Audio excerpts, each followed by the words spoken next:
Financial Survival Network, helping you to survive and thrive in the new economy. Get our complimentary newsletter at financialsurvivalnetwork.com. This is the Financial Survival Network.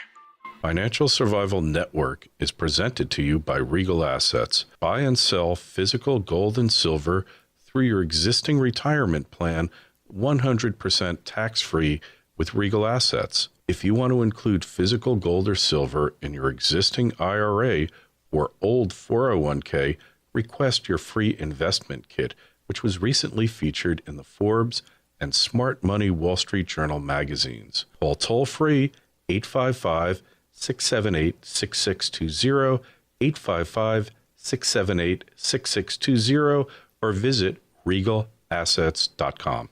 So our old friend Gary Gibson is on, and he's changed his venue on the web, and he's now teamed up with our other friend, Jeff Berwick. So, Gary, how are you doing there? I'm pretty good, thanks. So, you're outside the USA, huh? I'm feeling safer already. Yeah, well, you could never be too safe in the U.S., that's for sure. So what's going on with you? What are the latest developments here? Well, in a couple of days, we are saying goodbye to the Whiskey and Gunpowder newsletter that I ran for a few years for Agora Financial. And before that's over, though, I'm saying hello to my friend Jeff Berwick and finally taking the plunge and leaving the U.S. for an extended period of time to work with him at the Dollar Vigilante, where I am right now, writing and editing with him. And you have to spell Dollar Vigilante for our listeners because they've been dumbed down by the American public school system. Yeah, the public school system. All right, DOLLAR VIGILANTE.com, Dollar Vigilante. Okay, that's an inside joke with Jeff and I. He always has to spell vigilante because, they just don't know how to spell anymore. They stopped teaching that in school. Jackie Mason, that famous comedian, always says, when I went to school, we got homework. Nowadays, they give out condoms. So, that's social engineering at a grand scale there, that's for sure. And that's because condoms are evil, actually. Yeah. Well, homework is evil to when you're wanting to dumb down a society. The first thing that's got to go is the homework, right? I think the first thing to do is convince them that they absolutely rely for the prosperity on the state. That is the real reason you want to get kids in public education, because they can be indoctrinated. So you can still teach them stuff that'd be useful, although eventually you don't. Yeah. But the first thing is allegiance and dependence to the state, Absolutely. first and foremost. Funny how that works, huh? Yeah, really funny. So that's why I end up surrounded by people like, I don't want to jump ahead of myself too much here, but that's the thing. Like, I'm scared of the government in the U.S. I completely am. These guys are insane. Sociopaths. Yeah, they're running the show. They want to get total control. We talked about that earlier. But more than anything, I am worried that I live with people who don't see the danger because they've been taught their whole lives to trust the state like the people of old trusted the church. So I don't want to be around those people. They're the ones that I'm just as scared of my neighbor in the U.S. And I like living in the U.S. otherwise. I think it's overall a pretty well-developed place. I like the architecture. I'm used to it. I speak the language. I speak with the accent. But I'm just as scared of my neighbor's complete belief that that the government really is not out to do anything wrong, as I am with the government itself. Yeah, well, Gary, don't you know that the government has your best interests at heart? I don't know that, actually. You weren't properly indoctrinated. That's your problem. Life would be so much easier. I used to be a fundamentalist Christian for a little bit, too, so that didn't stick.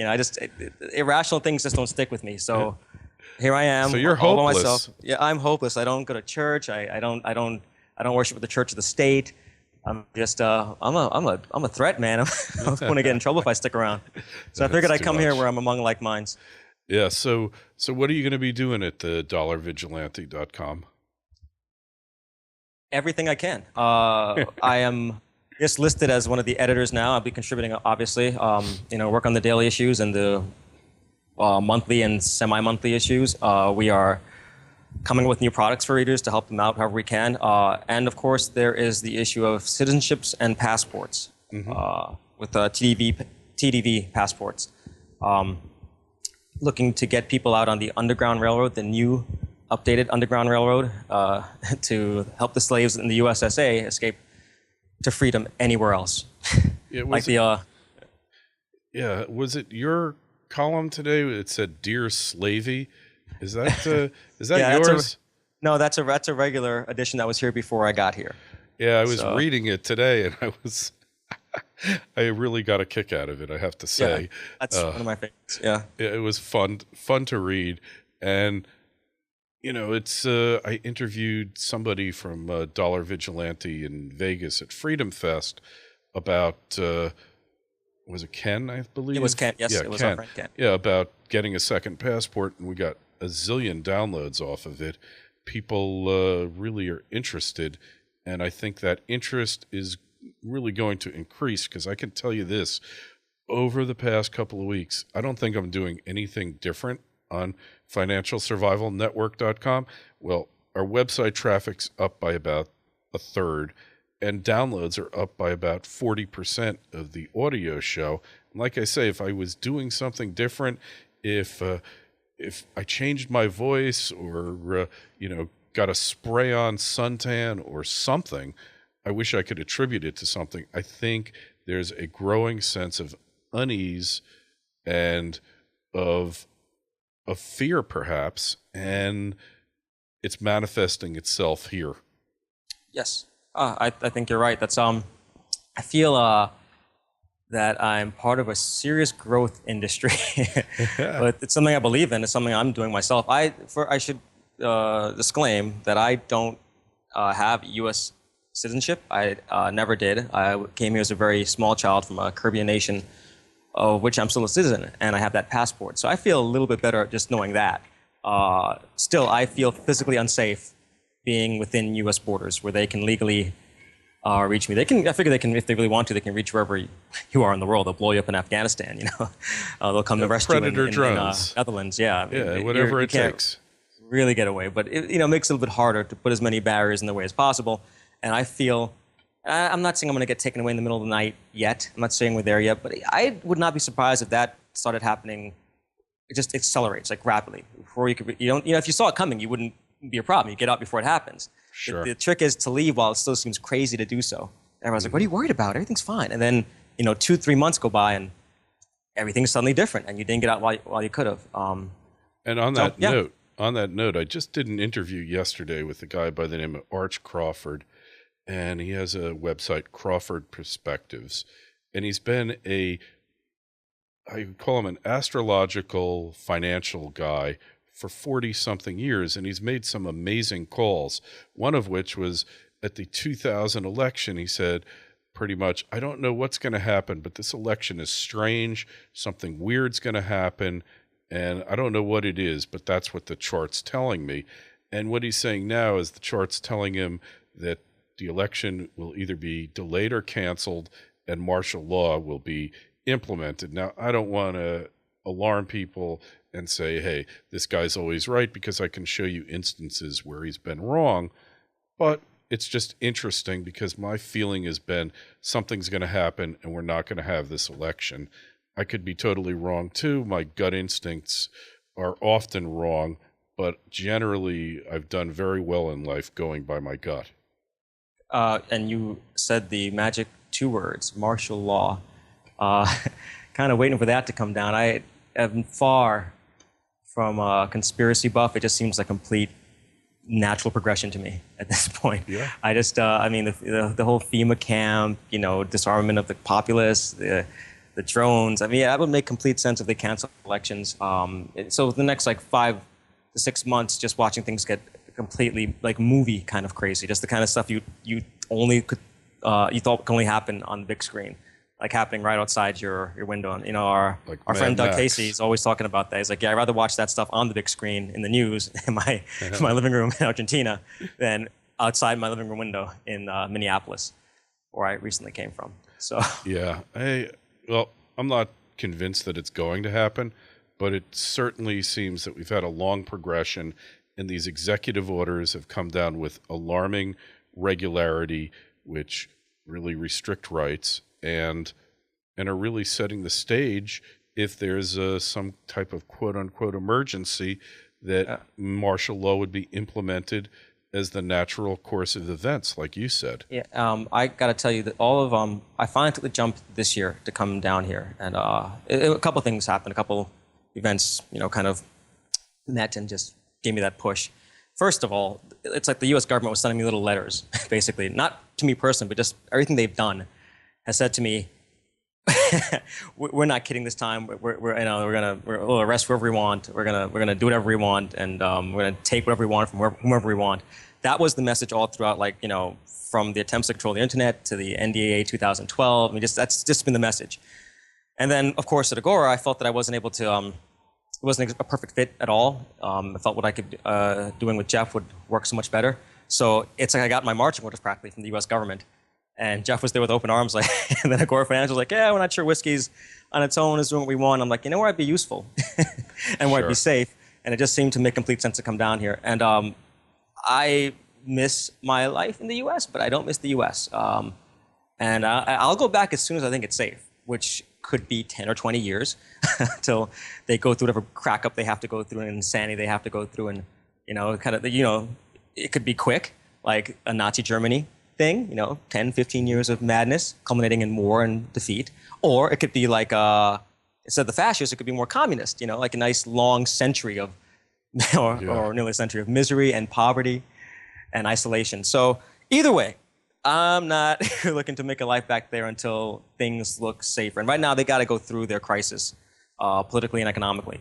And that means the heavy hand of government cracking down on a poor, riotous populace. So I don't want to be poor and I don't want to be put in jail. So I figured there's much more opportunity outside. And if you're one of those people who who sees this coming, and especially if you have assets, and you can work wherever you want, your business will survive wherever you go. You need to, you really need to look into this. A lot of the people who look for the passports are, they're a lot more self-made than I've had a chance to be yet. They've got tons of assets they need to protect, and they see what's going on.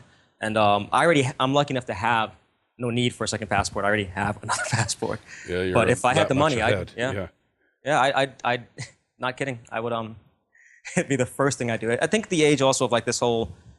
Another reason I'm glad I made the jump is this. TDV obviously there could be a huge blow up in mining stocks before everything goes, haywire.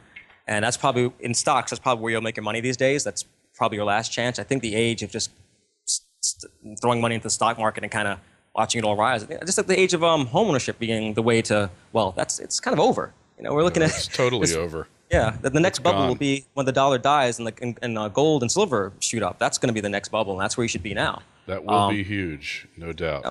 That'll be. But huge. As far as strategies, you need to, instead of looking for, I wouldn't really care so much what stock I was buying right now. I'd care more about protecting what I have, protecting, my physical self.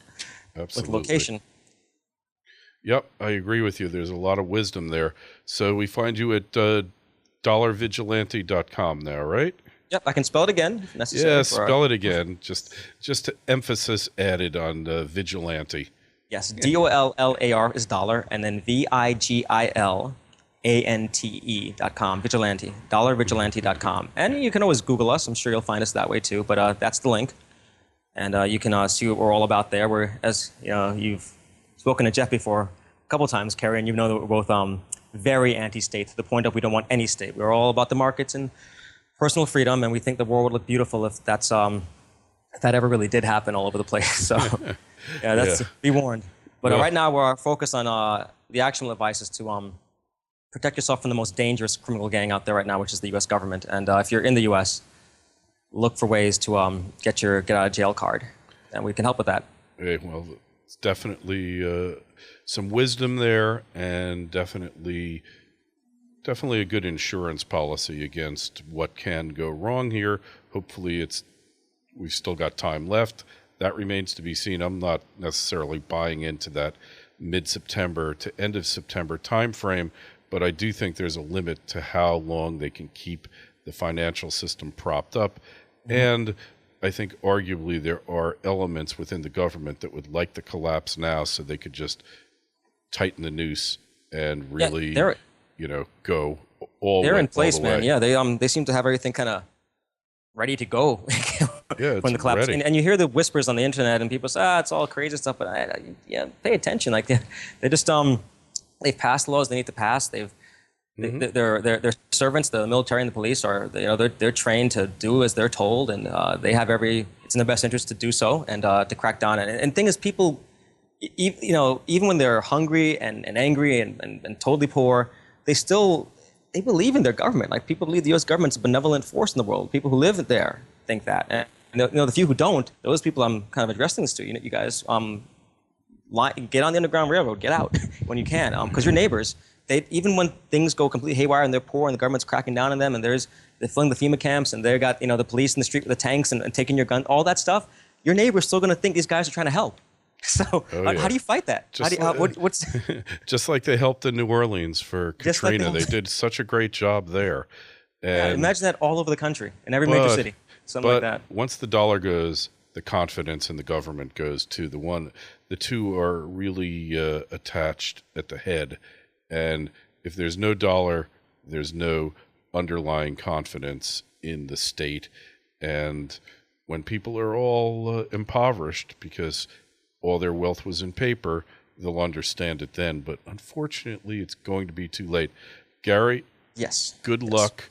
Good luck at the Dollar Vigilante. Jeff and I are good friends and always bump into each other in conferences. And we will talk to you again soon, probably in a couple weeks, after we start seeing the prodigious workflow start emanating from the Dollar Vigilante.